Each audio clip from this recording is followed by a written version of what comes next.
Hello students, स्वागत है आपका रामेंद्र सर मैथ क्लासेस में। लास्ट लेक्चर में हम लोगों ने कॉन्टिन्यूटी सत्यता का बेसिक पढ़ा था कि कॉन्टिन्यूटी क्या होती है, कॉन्टिन्यूटी को हम लोग कैसे निकालते हैं, किन किन चीज़ों में अप्लाई कैसे करते हैं, ये सारी चीज़ों के बारे में हम लोगों ने पढ़ा था। दोबारा मैं इसमें आपको बता देता हूँ कि अगर कोई फंक्शन f(x) दिया है वह कब कॉन्टीन्यूअस होगा और कब डिसकॉन्टीन्यूअस होगा, पहले उसके बारे में हम चर्चा कर लेते हैं। उसके बाद ये कोई हमें एक प्रॉब्लम दी गई है उसको सॉल्व करना है। चलिए हम पहले देख लेते हैं कि फंक्शन कब कब कॉन्टीन्यूअस होता है और कब कब डिसकॉन्टीन्यूअस होता है। चलिए देख लेते हैं। पहले हम कॉन्टीन्यूअस की कंडीशन देख लेते हैं। हम लोग कब कब कॉन्टीन्यूअस होगा, अगर हमें left hand limit equal to value of function equal to right hand limit, अगर ये तीनों चीज़ें बराबर हैं तो जो फंक्शन दिया गया है वह कंटिन्यूअस होगा उस पॉइंट पर जो पॉइंट हमें दिया गया है। अगर left hand limit not equal to function value equal to right hand side और left hand side limit equal to f of a not equal to right hand limit, अगर ये दोनों यानी कि अगर लेफ्ट हैंड साइड अलग है इन दोनों एलिमेंट से या राइट हैंड साइड अलग है इन दोनों की वैल्यू से, तो फंक्शन डिसकंटिन्यूअस होगा। और अगर तीनों की वैल्यू बराबर है, सेम है, तो जो फंक्शन दिया गया है वो कंटिन्यूअस होगा। अब हमें जो ये प्रॉब्लम दी गई है, हमसे पूछा गया है check the continuity of the function f(x) at x equal to 2। हमें इस फंक्शन की कॉन्टिन्यूटी x इक्वल टू यानी कि a इक्वल टू 2 पे हमें फाइंड करनी है। चलिए हम इसको फाइंड करने की कोशिश करते हैं। सबसे पहले हम देखते हैं कि जो गिवन फंक्शन है वो क्या है। गिवन फंक्शन f(x) है equal to x³ plus 5x² minus 7x plus 2 at x equal to 2 पे देखना है। तो इसके मतलब ये हो गया कि जो 2 है उसका a की वैल्यू हो जाएगी 2। ठीक है, हमने वहाँ पे जो लिमिट पढ़ी थी या राइट हैंड लिमिट निकाली थी x a प्लस में निकाली थी, तो ये x की वैल्यू f(x) x के इक्वल टू 2 हो जाएगा। वैसे तो हम लोग चलिए लिख लेते हैं ऐसे x इक्वल टू 2 ही लिखते हैं, यानी x इक्वल टू a था। चलिए सबसे पहले हम लोग इस एलिमेंट की खुद की वैल्यू निकालते हैं, x पे ही इस फंक्शन की वैल्यू निकालते हैं। तो f of a equal to f of x equal to f of 2 equal to f of 2 के लिए जैसे यानी कि जहाँ जहाँ हमें x दिया गया है उसकी जगह 2 रखना है। तो 2 का क्यूब प्लस 5 इंटू 2 का square minus 7 into 2 plus 2। Solve कर लीजिए। 2 का cube 8 plus 5 into 4 20 minus 14 plus 2। इनको हम ऐड करेंगे तो जो प्लस का हो जाएगा वो 30 माइनस 14 इक्वल टू 16। तो जो f ऑफ 2 की वैल्यू मिलेगी हमें वो हो जाएगी 16। ठीक है, नेक्स्ट अब हम लोग इसका राइट हैंड या लेफ्ट हैंड लिमिट निकालते हैं। तो पहले हम लोग इसकी निकालते हैं right hand limit at a। अगर a पॉइंट पर राइट हैंड लिमिट निकालेंगे तो हम इसे क्या लिख सकते थे, f of a plus equal to limit h tends to 0 f of a plus h निकालते थे। ठीक है, तो अब हमारे पास जो पॉइंट है वो a है। तो यहाँ से देखिए right hand limit at 2 equal to f of 2 plus equal to formula हो जाएगा limit h tends to 0 f of 2 plus h। अब हमारे पास जो फंक्शन बन गया है वो क्या मिल गया है, f2 प्लस h। x जो फंक्शन था x की जगह 2 प्लस h, हमने आपको ये वाला फार्मूला लास्ट लेक्चर में समझाया था। चलिए अब जहाँ जहाँ x है उसकी जगह क्या हो जाएगा 2 प्लस h लिखना है। तो पहले देख लीजिए लिमिट h टेंड्स टू 0, जैसे इसकी वैल्यू को लिखेंगे तो ये हो जाएगा 2 प्लस h का क्यूब प्लस 5 2 प्लस h का स्क्वायर। ठीक है बेटा, माइनस 7 2 प्लस h प्लस 2। अब हम लिमिट को पहले सॉल्व कर लेंगे। देखिए लिमिट को सॉल्व करने से हमें क्या रहेगा कि ये बहुत आसानी से हल हो जाएगा। नहीं तो हम पहले इसका क्यूब खोलेंगे, इसका स्क्वायर खोलेंगे, फिर h की वैल्यू फाइंड करेंगे। चलिए हम पहले लिमिट निकाल देते हैं। तो f ऑफ 2 प्लस क्या मिलेगा हमें, 2 प्लस 0 का क्यूब प्लस देखिए 5 2 प्लस h का क्यूब सॉरी स्क्वायर माइनस 7 यहाँ हो जाएगा 0, 2 प्लस 0 प्लस 2। वैल्यू निकाल दीजिए। देखिए 0 को हम 2 के साथ में ऐड करेंगे तो 2 ही रहेगा, तो इसे हो जाएगा 8 plus 5 into 4 minus 7 into 2 plus 2 equal to value हो जाएगी 30 माइनस 14।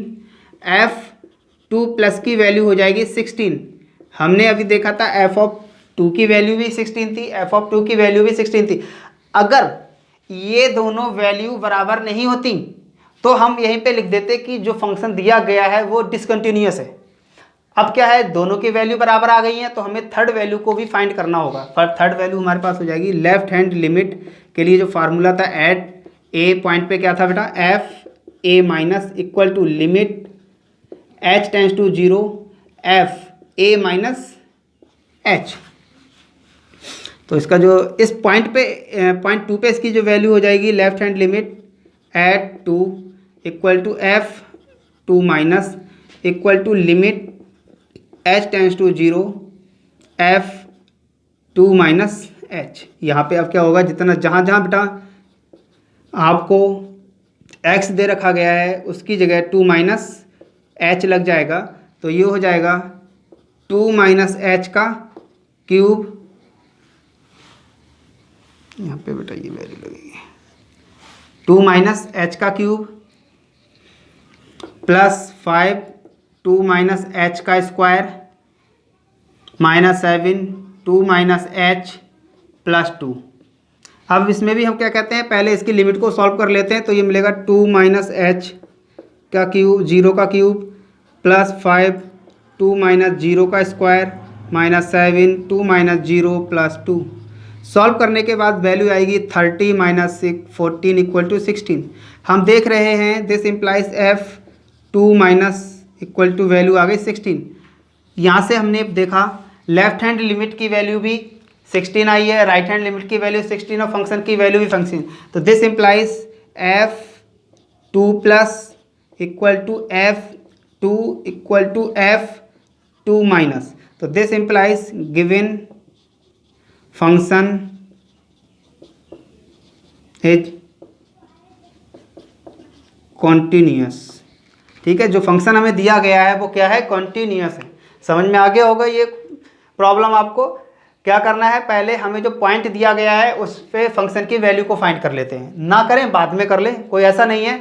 आप लेफ्ट हैंड लिमिट पहले निकाल लेते हैं, राइट बाद में निकालते हैं, फंक्शन की वैल्यू पहले निकालते हैं, उससे कोई इफेक्ट नहीं पड़ता है। लेकिन हम ये देख लेते हैं कि अगर हमारे पास दो वैल्यू सेम आ रही हैं तो हमें थर्ड वैल्यू निकालें, अगर नहीं आ रही है तो हम थर्ड की ना निकालें, डायरेक्ट हम लिख सकते हैं कि जो फंक्शन दिया गया है वो डिसकंटिन्यूअस है। नेक्स्ट है discuss continuity at X equal to, ये फंक्शन दिया गया है। देखिए अगर हमें कॉन्टिन्यूटी फंक्शन की चेक करनी है तो हमारे पास तीन उस फंक्शन की वैल्यू का पता होना चाहिए। क्या होना चाहिए, एक तो फंक्शन की वैल्यू ग्रेटर देन होनी चाहिए, लेस देन और इक्वल टू, क्योंकि हम लोगों ने भी पढ़ा था। ग्रेटर देन का मतलब मैंने इसलिए कहा क्योंकि जब कुछ फंक्शन के साथ में कुछ जोड़ेंगे तो उसकी वैल्यू इस फंक्शन से तो बड़ी हो जाएगी जो पॉइंट दिया गया है। अगर इससे कुछ घटाएंगे तो उसकी वैल्यू ये जो पॉइंट दिया गया है 0 उससे कम हो जाएगी। तो इन तीनों चीज़ों को सेटिस्फाई करना होना चाहिए इसमें। चलिए हम पहले क्या है, जो फंक्शन दिया गया है उस फंक्शन से काम करते हैं। गिवन फंक्शन है हमारे पास f x equal to x 1/x, x is less than 0 और x is greater than 0।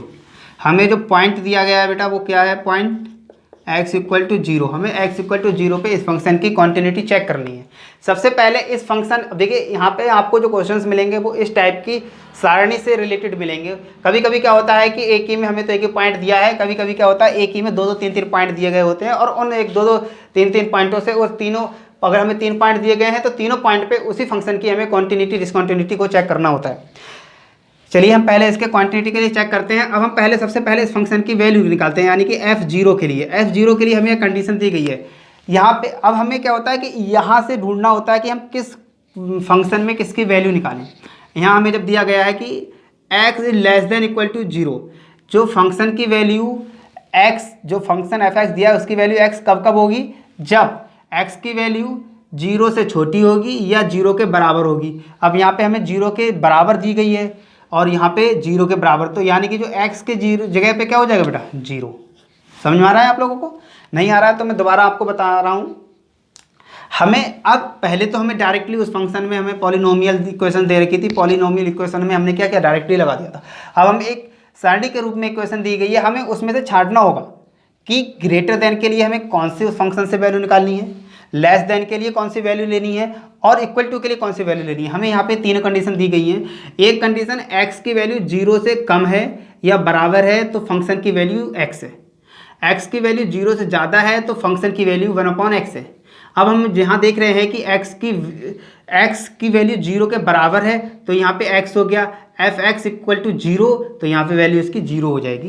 Next हम निकालते हैं लेफ्ट हैंड लिमिट एट 0 पे क्या हो जाएगी, f0 minus equal to, formula लगा दीजिए बेटा, limit h tends to 0 f0 minus h, 0 minus h equal to, अब क्या हो जाएगा, लिमिट h टेंस टू 0। देखिए बेटा, जैसे ही हम लोग देख रहे हैं अब जो फंक्शन की वैल्यू है वो 0 से कम हो गई है। ठीक है बेटा, 0 में से कुछ अगर हम उसकी वैल्यू को पॉइंट में भी घटाएंगे तब भी वो 0 से कम हो जाएगी। तो यहाँ पे फंक्शन हम कौन सा लेंगे, यहाँ पे तो x की वैल्यू अगर प्लस में होती तो ये वाला फंक्शन लेते, कम में है तो ये वाला फंक्शन लेंगे।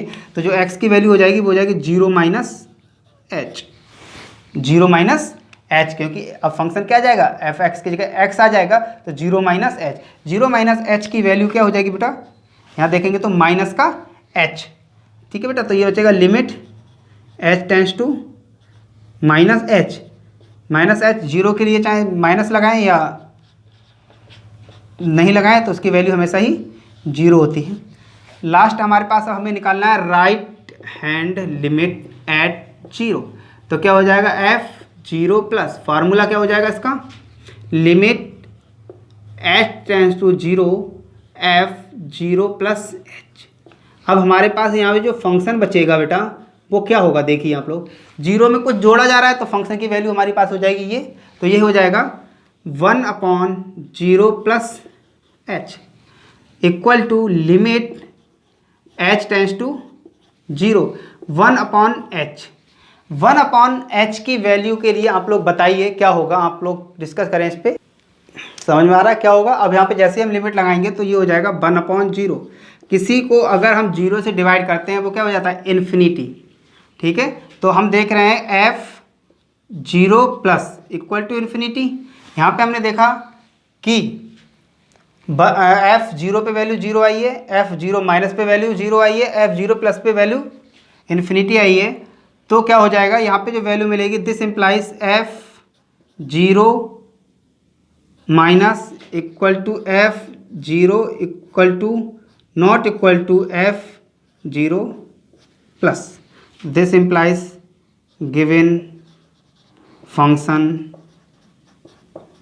is discontinuous। जो हमारा जो फंक्शन दिया गया है वो क्या होगा, डिसकंटिन्यूस, क्योंकि राइट हैंड लिमिट उसकी 0 आ गई है। मैंने यहाँ लेफ्ट हैंड लिमिट निकाली, अगर पहले राइट हैंड लिमिट निकाले तो तीसरी निकालने की हमें ज़रूरत भी नहीं पड़ती। नेक्स्ट हमें f(x) इक्वल टू एक कोई फंक्शन दिया गया है, हमें ये बताना है कि ये डिसकंटिन्यूस है। या कभी कभी क्या होता है कि इसका पॉइंट नहीं दिया जाता, लेकिन अंडरस्टूड है कि इसका पॉइंट जो हो जाएगा वो 0 पे इस फंक्शन की कॉन्टिन्यूटी या डिसकंटिन्यूटी हमें चेक करनी है। चलिए पहले तो हम देखिए जो फंक्शन गिवन है f(x) equal to e⁻1/x minus 1/e⁻1/x plus 1 x not equal to 0 x equal to 0।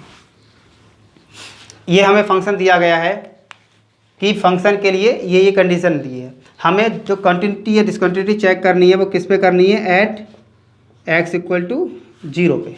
देखिए यहाँ पे हमने कहा था कि आपको 3 वैल्यू का होना जरूरी है। यहाँ पे हमें क्या दे रखा है, नॉट इक्वल टू 0, यानी कि जो पहला वाला फंक्शन है ना 0 के बराबर नहीं है, 0 से छोटा भी हो सकता है और बड़ा भी हो सकता है। वहाँ पे हमने लास्ट प्रॉब्लम में हमने देखा था कि उसमें हमें less than, greater than, equal to का साइन दिया गया था, लेकिन यहाँ पे क्या है, नहीं दिया गया है, केवल हमें 2 साइन दिए गए हैं। तो हम लोग देख रहे हैं कि नॉट इक्वल टू 0 का मतलब ये होगा कि वैल्यू 0 से बराबर बड़ी भी हो सकती है और 0 से छोटी भी हो सकती है। चलिए पहले हम लोग इसकी वैल्यू के लिए निकाल देते हैं। एफ ऑफ 0 के लिए वैल्यू देखिए हमें ऑलरेडी 0 दे रखी गई है, ठीक है।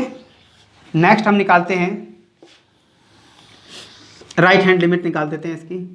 Right hand limit at 0 equal to f0 plus equal to limit h tends to 0 f0 plus h, या हम कह सकते हैं कि हम limit h tends to 0 f of h लिख सकते हैं, ठीक है बेटा, क्योंकि 0 में हमको h जोड़े वो h ही रहेगा, यानी कि जो हमें फंक्शन दे रखा गया है उसकी जगह हम h लिख सकते हैं। तो हमारे पास मिलेगा 0 प्लस इक्वल टू ई की power limit h tends to 0 e की power 1 upon h minus 1 upon e की पावर 1 अपॉन h प्लस 1। हाँ, मैंने आपको ये चीज़ नहीं बताई कि मैंने ये वाला फंक्शन ही क्यों लिया। देखिए मैंने ये वाला फंक्शन इसलिए लिया क्योंकि x की वैल्यू ना तो 0 के बराबर है, ठीक है, तो ना तो 0 से, या तो इसकी वैल्यू 0 से ज़्यादा हो सकती है या कम हो सकती है। 0 के बराबर नहीं है तो मैंने ज़्यादा के लिए भी ये वैल्यू ले सकता हूँ, कम के लिए भी। चलिए इसे हम सॉल्व करते हैं। इक्वल टू, जैसे ही अगर मैं इस में 1 अपॉन एच की वैल्यू अगर मैं यहाँ देखूँ तो e की पावर 1 अपॉन 0 ई की पावर इन्फिनिटी, e की पावर इन्फिनिटी की अगर हम लोग बात करें तो e की पावर इन्फिनिटी की वैल्यू इन्फिनिटी, यानी कि ये इन्फिनिटी अपॉन इन्फिनिटी एक इनडिटर्मिनेट फॉर्म बन जाएगी। आगे मैं आपको इनडिटर्मिनेट फॉर्म के बारे में बताऊंगा। तो जो इन्फिनिटी अपॉन इन्फिनिटी की इनडिटर्मिनेट फॉर्म बन जाएगी जिससे हम लोग ऐसे हल नहीं कर सकते। तो हम क्या करते हैं कि इस वैल्यू से हम e की पावर h कॉमन ले रहे हैं, ठीक है। Limit h tends to 0, e की पावर h कॉमन लेंगे तो e की पावर 1 अपॉन h कॉमन लेंगे तो यहाँ बचेगा 1 माइनस 1 अपॉन ई की पावर 1 अपॉन h। समझ में आ रहा है बेटा? अपॉन सेम यहाँ पे भी हमने कर लिया, e की पावर 1 अपॉन h हमने यहाँ पे भी कॉमन ले लिया तो ये बचेगा 1 माइनस 1 अपॉन ई की पावर 1 अपॉन h। हम देख रहे हैं e की पावर 1 अपॉन h से e की पावर 1 अपॉन h कैंसिल हो जाएगा। अब बचेगा हमारे पास limit h tends to 0, e की पावर 1 अपॉन h से e की पावर 1 अपॉन h कॉमन इंस्टॉल हो जाएगा, ये बचेगा 1 माइनस e की power minus 1 upon h, right बेटा। और अपॉन नीचे वाला हमें बचेगा प्लस है 1 प्लस ई की पावर माइनस 1 अपॉन h। हम लिमिट को हल लगा देते हैं इसमें तो ये हो जाएगा 1 माइनस ई की power minus 1 upon 0 upon 1 plus e की पावर माइनस 1 अपॉन 0। तो f0 प्लस हमें मिलेगा यहाँ पे e की पावर माइनस 1 माइनस ई की power minus infinity upon 1 plus e की पावर माइनस इन्फिनिटी। हम लोग जानते हैं e की पावर माइनस 1 अपॉन इन्फिनिटी की वैल्यू क्या होती है 0, तो ये हो जाएगा 1 माइनस 0 अपॉन 1 प्लस 0 ई की power minus infinity is equal to 0। तो f0 प्लस 1 की वैल्यू हो जाएगी 1 अपॉन 1 इक्वल टू 1। हमने देखा कि यहाँ पे f0 की वैल्यू 0 है, f0 प्लस की वैल्यू 1 है, तो this implies f0 plus not equal to f0। This implies given function is discontinuous. समझ में आ गया होगा बेटा? थोड़ा सा इसमें अच्छा सवाल है, बहुत इंपॉर्टेंट सवाल है आप लोगों के लिए। क्यों? क्योंकि यहाँ पे एक इनडिटर्मिनेट फॉर्म बन रही है। अगर यहाँ इनडिटर्मिनेट फॉर्म नहीं बनती होती तो हम आसानी से हल कर लेते। तो उस कंडीशन में हम क्या करते हैं कि e की पावर माइनस के रूप में हम लोग इसको निकाल देते हैं, जिससे ये है इस वैल्यू में आसानी से हल कर सकते हैं। क्योंकि अगर 1 अपॉन इन्फिनिटी अपॉन इन्फिनिटी होता है, इनडिटर्मिनेट फॉर्म होती है, उसे हल करने के लिए अलग मेथड होते हैं जिसे हम आगे पढ़ेंगे। अभी हम इसमें अब नेक्स्ट कोई क्वेश्चन करते हैं। नेक्स्ट प्रॉब्लम है discuss continuity at x equal to 0। इस फंक्शन की जो हमें कॉन्टिन्यूटी चेक करनी है 0 पे करनी है और यहाँ पे जो प्रॉब्लम दी गई है ये बहुत अच्छी प्रॉब्लम है, क्योंकि यहाँ पे बच्चों को मोस्टली बच्चों को कन्फ्यूजन रहता है, इसलिए मैंने इस प्रॉब्लम को लिया है। चलिए हमारे पास हम चेक करते हैं कॉन्टिन्यूटी। सबसे पहले अगर इस कॉन्टिन्यूटी को हम चेक करेंगे तो फंक्शन x की वैल्यू सेम भाई प्रॉब्लम दी गई है कि यहाँ पे x नॉट इक्वल टू 0 पे दिया गया है, तो पहले हम निकाल देते हैं x0 की वैल्यू हमें ऑलरेडी 0 दे रखी गई है बेटा। नेक्स्ट निकालते हैं f0 plus right hand limit निकालेंगे तो क्या हो जाएगा, limit h tends to 0 f0 plus h, यानी कि हम सीधे लिख सकते हैं इसे limit h tends to 0 f(h). ठीक है, अब देखिए h के बराबर 0 के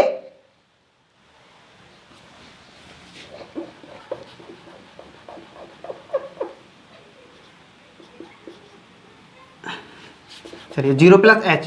अब हम इस फंक्शन की वैल्यू को हम लिख लेते हैं 0 से ज़्यादा जुड़ रहा है, ना तो ये 0 के बराबर है ना 0 से, तो यहाँ पे 0 के बराबर नहीं है तो ये वाला फंक्शन हो जाएगा, तो हमें मिलेगा limit h tends to 0, x की जगह हो जाएगा 0 plus h sign 1/0 plus h equal to limit h tends to 0 h sign 1/h। देखिए इसकी लिमिट रखेंगे हम लोग तो ये हो जाएगा 0 इंटू, ठीक है बेटा, 0 इंटू साइन 1/0। हम लोग जानते हैं साइन 1/0 की वैल्यू इन्फिनिटी होती है, लेकिन ये जो फंक्शन है एक फाइनाइट वैल्यू है। हम लोग जानते हैं कि साइन के जो वैल्यू होती है वो +1 से -1 होती है। साइन 0 की वैल्यू 0, साइन 30 की वैल्यू या ये भी आती है। तो इसमें हम लोगों ने पढ़ा था कि ट्रिग्नोमेट्री में कि जो x की वैल्यू साइन की वैल्यू होती है वो -1 to +1 होती है। तो 0 into a finite value +1 to -1, ठीक है। ये तो 0 है ही, ये इन्फिनिटी में तो इसकी कोई वैल्यू होती नहीं है, ठीक है बेटा। तो यहाँ पे जो ये फंक्शन है उसकी जो वैल्यू होती है वो +1 से -1, +1 90 पे मिलती है, -1 180 पे मिलती है, इससे ज़्यादा नहीं होती है, क्योंकि इसकी जो वैल्यू होती है आप लोगों को मैं दोबारा बता दे रहा हूँ 0, 1/2, 1/√2, √3/2, 1, ठीक है बेटा। अब अगेन जब करते हैं तो ये रिपीट होने लगती हैं, माइनस में बनने लगती हैं, ठीक है। तो ये जो वैल्यू होती है तो इसकी जो वैल्यू होगी +1 से -1 होती है, तो ये एक फाइनाइट वैल्यू हो गई। तो जो f0 प्लस आएगा, अगर हम 0 को किसी एक फाइनाइट नंबर से मल्टीप्लाई करते हैं तो वह भी 0 होता है। अगर हमारे पास कोई एक फाइनाइट नंबर है 1 2 3 4 5 6 एंड सो ऑन कोई भी है, अगर उसको हम 0 से जब मल्टीप्लाई करते हैं तो उस फंक्शन की जो वैल्यू आती है वो भी क्या होती है, 0 होती है। नेक्स्ट हम इस फंक्शन के लिए राइट हैंड लिमिट हमने पढ़ लिया है, लेफ्ट हैंड लिमिट निकालेंगे -0 equal to limit h tends to 0 f0 -h। Function की वैल्यू लगा दीजिए। अब क्या है, 0 से कम है तो फंक्शन यही होगा क्योंकि ये तो 0 के बराबर है। तो यह मिलेगा limit h tends to 0, function हो जाएगा 0 -h साइन 1/0 -h। यहाँ से मिलेगा limit h tends to 0 h sign 1/h, क्योंकि माइनस बाहर लेके आएंगे, बाहर आ जाता है और वो क्या बन जाएगा, प्लस बन जाता है। सेम वही वैल्यू मिल जाएगी 0 into sign 1/0 equal to 0 into a finite value +1 to -1। इसकी वैल्यू +1 to -1 हो जाएगी, तो 0 माइनस इक्वल टू वैल्यू आ जाएगी 0। तो this implies f0 plus equal to f0 equal to f0 minus, तीनों वैल्यू बराबर हैं। तो this implies given function is continuous at x equal to 0। समझ में आ गया होगा आपको। थोड़ी यहाँ पे आप लोगों को डाउट लग रहा होगा, डाउट देखिए कोई डाउट वाली बात नहीं है इसमें, क्योंकि मैंने आपको बताया था फाइनाइट वैल्यू, मैंने इसको बताया भी दिया, एक्सप्लेन भी कर दिया। इसकी जो वैल्यू होती है, देखिए हम tan cot tan वगैरह की कॉट की बात करते हैं तो हमने उसमें इन्फिनिटी की वैल्यू के लिए वैल्यू पढ़ी थी, लेकिन यहाँ हमने कहीं भी किसी फंक्शन में इन्फिनिटी के लिए वैल्यू नहीं पढ़ी थी। आज हम लोगों ने इस कंटिन्यूस की कुछ प्रॉब्लम्स थी उनको सॉल्व किया है। नेक्स्ट लेक्चर में हम कुछ और भी कुछ वैल्यू प्रॉब्लम्स होंगी उनको सॉल्व करेंगे। अगर मैं जहाँ तक मुझे उम्मीद है आप लोगों को ये सारा बहुत अच्छी तरह से समझ में आ गया होगा। ठीक है बेटा, आज के लिए इतना ही। Thank you.